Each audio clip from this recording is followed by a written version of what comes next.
Jonathan warns David. Then David fled from Naioth in Ramah and came and said before Jonathan, What have I done? What is my guilt? And what is my sin before your father, that he seeks my life? And he said to him, Far from it. You shall not die. Behold, my father does nothing either great or small without disclosing it to me. And why should my father hide this from me? It is not so. But David vowed again, saying, Your father knows well that I have found favor in your eyes, and he thinks, Do not let Jonathan know this, lest he be grieved. But truly, as the Lord lives and as your soul lives, there is but a step between me and death. Then Jonathan said to David, Whatever you say, I will do for you. David said to Jonathan, Behold, tomorrow is the new moon, and I should not fail to sit at table with the king. But let me go, that I may hide myself in the field till the third day at evening. If your father misses me at all, then say, David earnestly asked leave of me to run to Bethlehem his city, for there is a yearly sacrifice there for all the clan. If he says, Good. It will be well with your servant, but if he is angry, then know that harm is determined by him.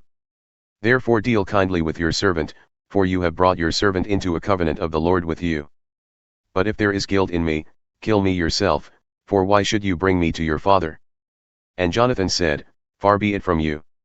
If I knew that it was determined by my father that harm should come to you, would I not tell you? Then David said to Jonathan, Who will tell me if your father answers you roughly? And Jonathan said to David, Come, let us go out into the field. So they both went out into the field. And Jonathan said to David, The Lord, the God of Israel, be witness. When I have sounded out my father, about this time tomorrow, or the third day, behold, if he is well disposed toward David, shall I not then send and disclose it to you? But should it please my father to do you harm, the Lord do so to Jonathan and more also if I do not disclose it to you and send you away, that you may go in safety.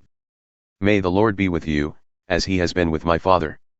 If I am still alive, show me the steadfast love of the Lord, that I may not die. And do not cut off your steadfast love from my house forever, when the Lord cuts off every one of the enemies of David from the face of the earth. And Jonathan made a covenant with the house of David, saying, May the Lord take vengeance on David's enemies. And Jonathan made David swear again by his love for him, for he loved him as he loved his own soul. Then Jonathan said to him, Tomorrow is the new moon, and you will be missed, because your seat will be empty.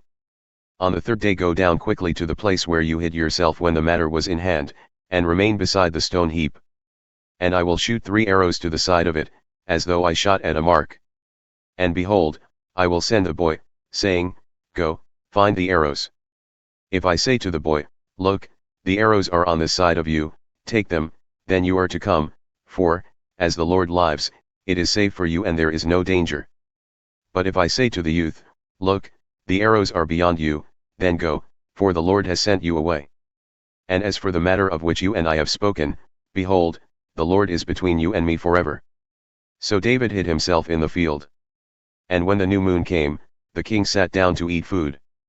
The king sat on his seat, as at other times, on the seat by the wall. Jonathan sat opposite, and Abner sat by Saul's side, but David's place was empty. Yet Saul did not say anything that day, for he thought, Something has happened to him. He is not clean, surely he is not clean. But on the second day, the day after the new moon, David's place was empty. And Saul said to Jonathan his son, Why has not the son of Jesse come to the meal, either yesterday or today? Jonathan answered Saul, David earnestly asked leave of me to go to Bethlehem.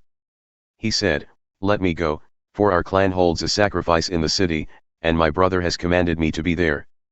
So now, if I have found favor in your eyes, let me get away and see my brothers.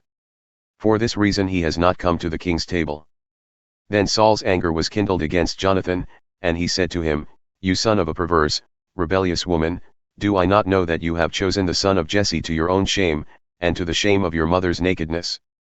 For as long as the son of Jesse lives on the earth, neither you nor your kingdom shall be established. Therefore send and bring him to me, for he shall surely die. Then Jonathan answered Saul his father, Why should he be put to death? What has he done? But Saul hurled his spear at him to strike him. So Jonathan knew that his father was determined to put David to death. And Jonathan rose from the table in fierce anger and ate no food the second day of the month, for he was grieved for David, because his father had disgraced him. In the morning Jonathan went out into the field to the appointment with David, and with him a little boy. And he said to his boy, Run and find the arrows that I shoot. As the boy ran, he shot an arrow beyond him. And when the boy came to the place of the arrow that Jonathan had shot, Jonathan called after the boy and said, Is not the arrow beyond you? And Jonathan called after the boy, Hurry!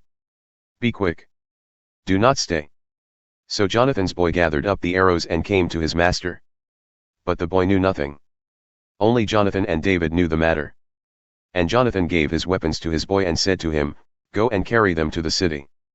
And as soon as the boy had gone, David rose from beside the stone heap and fell on his face to the ground and bowed 3 times. And they kissed one another and wept with one another, David weeping the most.